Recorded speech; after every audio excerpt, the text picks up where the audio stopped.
ಸುದ್ದಿವಾಗ್ತಾ ಇದೆ.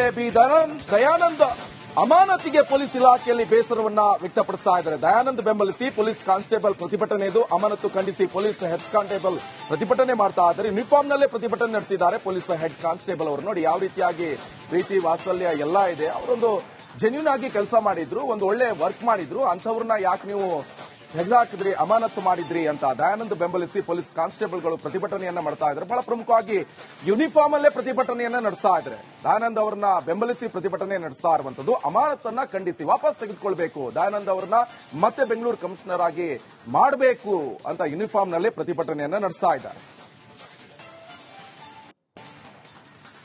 ಬಗ್ಗೆ ಮಾಹಿತಿ ಕೊಡ್ತಾರೆ ನನ್ನ ಕಲೀಗ್ ಚಂದ್ರ ಫೋನ್ ಸಂಪರ್ಕದಲ್ಲಿ ಜಾಯ್ನ್ ಆಗಿದ್ದಾರೆ. ಚಂದ್ರ, ಈಗಾಗಲೇ ಅವರ ಸಹೋದ್ಯೋಗಿಗಳು ಕೂಡ ಪ್ರತಿಭಟನೆಯಲ್ಲಿ ಭಾಗಿಯಾಗ್ತಾ ಇದ್ದಾರೆ. ಯಾಕಂತ ಹೇಳಿದ್ರೆ ಒಂದು ಒಳ್ಳೆ ನಿಷ್ಠಾವಂತ ಅಧಿಕಾರಿ ಕೆಲಸ ಮಾಡಿದ್ದಾರೆ ಗೊತ್ತಿರುತ್ತೆ.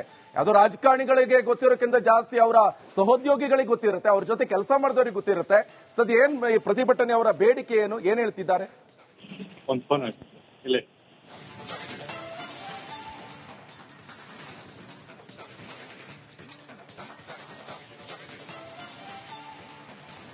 ಓಕೆ, ಮತ್ತೆ ಕನೆಕ್ಟ್ ಮಾಡುವಂತ ಪ್ರಯತ್ನ ಮಾಡ್ತೀವಿ.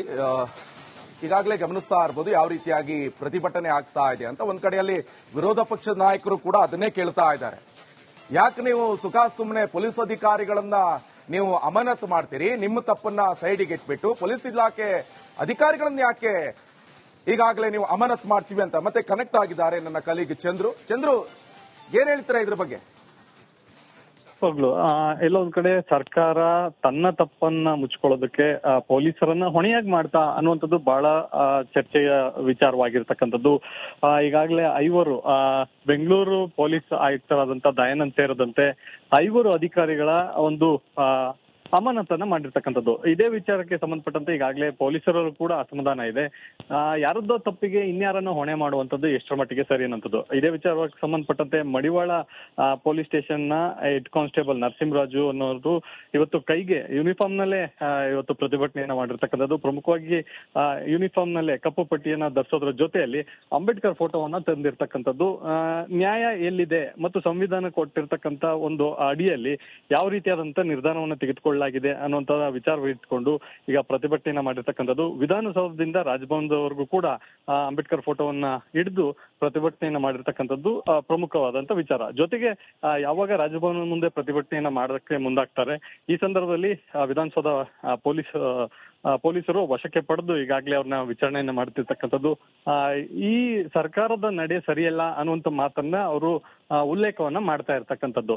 ಅಂದ್ರೆ ಮುಖ್ಯಮಂತ್ರಿಗಳು, ಉಪಮುಖ್ಯಮಂತ್ರಿಗಳು ಮತ್ತು ಗೃಹ ಸಚಿವರ ಒಂದು ಲೋಪಕ್ಕೆ ನಮ್ಮ ಅಧಿಕಾರಿಗಳನ್ನ ಅಮಾನತು ಮಾಡಿರೋದು ಸರಿಯಲ್ಲ. ನಾಳೆ ದಿನ ಇದೇ ರೀತಿಯಲ್ಲಿ ಬಿಟ್ರೆ ನಮ್ಮನ್ನು ಕೂಡ ಅಮಾನತನ್ನ ಮಾಡ್ತಾರೆ, ಎಷ್ಟು ಅಂತ ಇದೇ ರೀತಿಯಾದಂತ ಶಿಕ್ಷೆಯನ್ನ ನಾವು ಹೊರಬೇಕು ಅನ್ನೋಂತ ಒಂದು ಆಕ್ರೋಶವನ್ನು ಕೂಡ ನರಸಿಂಹರಾಜ್ ಅವರು ವ್ಯಕ್ತಪಡಿಸ್ತಾ ಇರ್ತಕ್ಕಂಥದ್ದು. Nikesh, okay, thank you Chandru ನಿಮ್ಮೆಲ್ಲ ಮಾಹಿತಿ.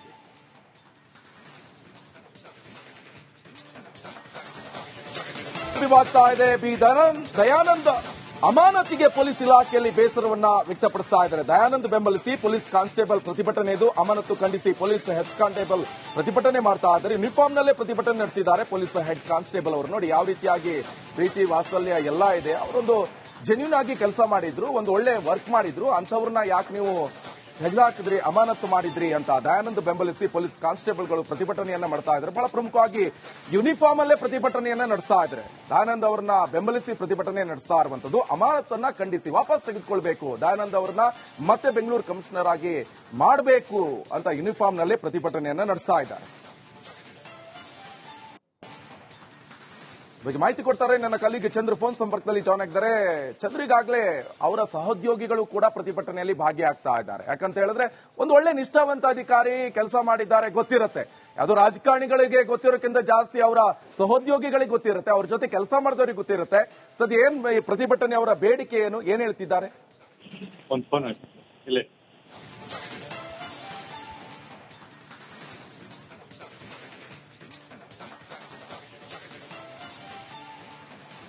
ಓಕೆ, ಮತ್ತೆ ಕನೆಕ್ಟ್ ಮಾಡುವಂತ ಪ್ರಯತ್ನ ಮಾಡ್ತೀವಿ.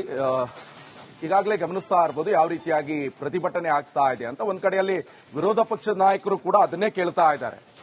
ಯಾಕೆ ನೀವು ಸುಮ್ಮನೆ ಪೊಲೀಸ್ ಅಧಿಕಾರಿಗಳನ್ನ ನೀವು ಅಮಾನತು ಮಾಡ್ತೀರಿ, ನಿಮ್ಮ ತಪ್ಪನ್ನ ಸೈಡಿಗೆ ಇಟ್ಬಿಟ್ಟು ಪೊಲೀಸ್ ಇಲಾಖೆ ಅಧಿಕಾರಿಗಳನ್ನ ಯಾಕೆ ಈಗಾಗಲೇ ನೀವು ಅಮಾನತ್ ಮಾಡ್ತೀವಿ ಅಂತ ಮತ್ತೆ ಕನೆಕ್ಟ್ ಆಗಿದ್ದಾರೆ ನನ್ನ ಕಲೀಗ್ ಚಂದ್ರು ಏನ್ ಹೇಳ್ತೀರಾ ಇದ್ರ ಬಗ್ಗೆ? ಹೋಗ್ಲು ಎಲ್ಲೊಂದ್ ಕಡೆ ಸರ್ಕಾರ ತನ್ನ ತಪ್ಪನ್ನ ಮುಚ್ಕೊಳ್ಳೋದಕ್ಕೆ ಪೊಲೀಸರನ್ನ ಹೊಣೆಯಾಗಿ ಮಾಡ್ತಾ ಅನ್ನುವಂಥದ್ದು ಬಹಳ ಚರ್ಚೆಯ ವಿಚಾರವಾಗಿರ್ತಕ್ಕಂಥದ್ದು. ಈಗಾಗಲೇ 5 ಬೆಂಗಳೂರು ಪೊಲೀಸ್ ಆಯುಕ್ತರಾದಂತ ದಯಾನಂದ್ ಸೇರಿದಂತೆ 5 ಅಧಿಕಾರಿಗಳ ಒಂದು ಅಮಾನತನ್ನ ಮಾಡಿರ್ತಕ್ಕಂಥದ್ದು. ಇದೇ ವಿಚಾರಕ್ಕೆ ಸಂಬಂಧಪಟ್ಟಂತೆ ಈಗಾಗಲೇ ಪೊಲೀಸರು ಕೂಡ ಅಸಮಾಧಾನ ಇದೆ. ಯಾರದ್ದೋ ತಪ್ಪಿಗೆ ಇನ್ಯಾರನ್ನ ಹೊಣೆ ಮಾಡುವಂತದ್ದು ಎಷ್ಟರ ಮಟ್ಟಿಗೆ ಸರಿ ಅನ್ನೋಂಥದ್ದು. ಇದೇ ವಿಚಾರಕ್ಕೆ ಸಂಬಂಧಪಟ್ಟಂತೆ ಮಡಿವಾಳ ಪೊಲೀಸ್ ಸ್ಟೇಷನ್ ನ ಹೆಡ್ ಕಾನ್ಸ್ಟೇಬಲ್ ನರಸಿಂಹರಾಜು ಅನ್ನೋರು ಇವತ್ತು ಕೈಗೆ ಯೂನಿಫಾರ್ಮ್ ನಲ್ಲೇ ಇವತ್ತು ಪ್ರತಿಭಟನೆಯನ್ನ ಮಾಡಿರ್ತಕ್ಕಂಥದ್ದು. ಪ್ರಮುಖವಾಗಿ ಯೂನಿಫಾರ್ಮ್ ನಲ್ಲೇ ಕಪ್ಪು ಪಟ್ಟಿಯನ್ನ ಧರಿಸೋದ್ರ ಜೊತೆಯಲ್ಲಿ ಅಂಬೇಡ್ಕರ್ ಫೋಟೋವನ್ನ ತಂದಿರ್ತಕ್ಕಂಥದ್ದು. ನ್ಯಾಯ ಎಲ್ಲಿದೆ ಮತ್ತು ಸಂವಿಧಾನ ಕೊಟ್ಟಿರ್ತಕ್ಕಂಥ ಒಂದು ಅಡಿಯಲ್ಲಿ ಯಾವ ರೀತಿಯಾದಂತ ನಿರ್ಧಾರವನ್ನು ತೆಗೆದುಕೊಳ್ಳಲಾಗಿದೆ ಅನ್ನುವಂತ ವಿಚಾರ ಇಟ್ಕೊಂಡು ಈಗ ಪ್ರತಿಭಟನೆಯನ್ನ ಮಾಡಿರ್ತಕ್ಕಂಥದ್ದು. ವಿಧಾನಸೌಧದಿಂದ ರಾಜಭವನದವರೆಗೂ ಕೂಡ ಅಂಬೇಡ್ಕರ್ ಫೋಟೋವನ್ನ ಹಿಡಿದು ಪ್ರತಿಭಟನೆಯನ್ನ ಮಾಡಿರ್ತಕ್ಕಂಥದ್ದು ಪ್ರಮುಖವಾದಂತ ವಿಚಾರ. ಜೊತೆಗೆ ಯಾವಾಗ ರಾಜಭವನ ಮುಂದೆ ಪ್ರತಿಭಟನೆಯನ್ನ ಮಾಡೋದಕ್ಕೆ ಮುಂದಾಗ್ತಾರೆ, ಈ ಸಂದರ್ಭದಲ್ಲಿ ವಿಧಾನಸೌಧ ಪೊಲೀಸರು ವಶಕ್ಕೆ ಪಡೆದು ಈಗಾಗಲೇ ಅವ್ರನ್ನ ವಿಚಾರಣೆಯನ್ನ ಮಾಡ್ತಿರ್ತಕ್ಕಂಥದ್ದು. ಈ ಸರ್ಕಾರದ ನಡೆ ಸರಿಯಲ್ಲ ಅನ್ನುವಂತ ಮಾತನ್ನ ಅವರು ಉಲ್ಲೇಖವನ್ನ ಮಾಡ್ತಾ ಇರ್ತಕ್ಕಂಥದ್ದು. ಅಂದ್ರೆ ಮುಖ್ಯಮಂತ್ರಿಗಳು, ಉಪಮುಖ್ಯಮಂತ್ರಿಗಳು ಮತ್ತು ಗೃಹ ಸಚಿವರ ಒಂದು ಲೋಪಕ್ಕೆ ನಮ್ಮ ಅಧಿಕಾರಿಗಳನ್ನ ಅಮಾನತ್ ಮಾಡಿರೋದು ಸರಿಯಲ್ಲ. ನಾಳೆ ದಿನ ಇದೇ ರೀತಿಯಲ್ಲಿ ಬಿಟ್ರೆ ನಮ್ಮನ್ನು ಕೂಡ ಅಮಾನತನ್ನ ಮಾಡ್ತಾರೆ, ಎಷ್ಟು ಅಂತ ಇದೇ ರೀತಿಯಾದಂತ ಶಿಕ್ಷೆಯನ್ನ ನಾವು ಹೊರಬೇಕು ಅನ್ನೋಂತ ಒಂದು ಆಕ್ರೋಶವನ್ನು ಕೂಡ ನರಸಿಂಹರಾಜ್ ಅವರು ವ್ಯಕ್ತಪಡಿಸ್ತಾ ಇರ್ತಕ್ಕಂಥದ್ದು. Nikesh, okay, thank you Chandru ನಿಮ್ಮೆಲ್ಲ ಮಾಹಿತಿಗೆ.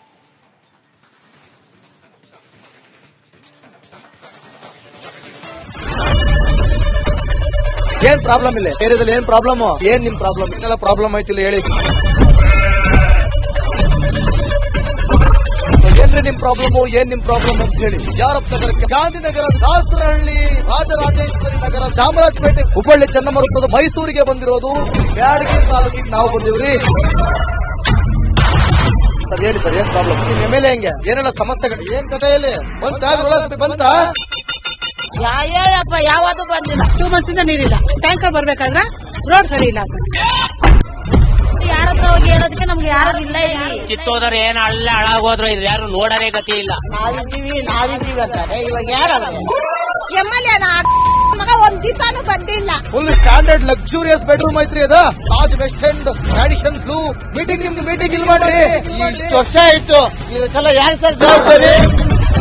2,000 ರೂಪಾಯಿ ಬ್ಯಾಂಕ್ಗೆ ಹೋಗ್ತೀನಿ ಬರ್ತಾ ಇದ್ದೀನಿ. ಬ್ಯಾಂಕಿಗೆ ಹೋಗ್ತೀನಿ ಬರ್ತೀರಿ 2,000 ಬರ್ತಾ ಇಲ್ಲ. 2,000 ನಂದೇ ಹೊಂಟೈತು.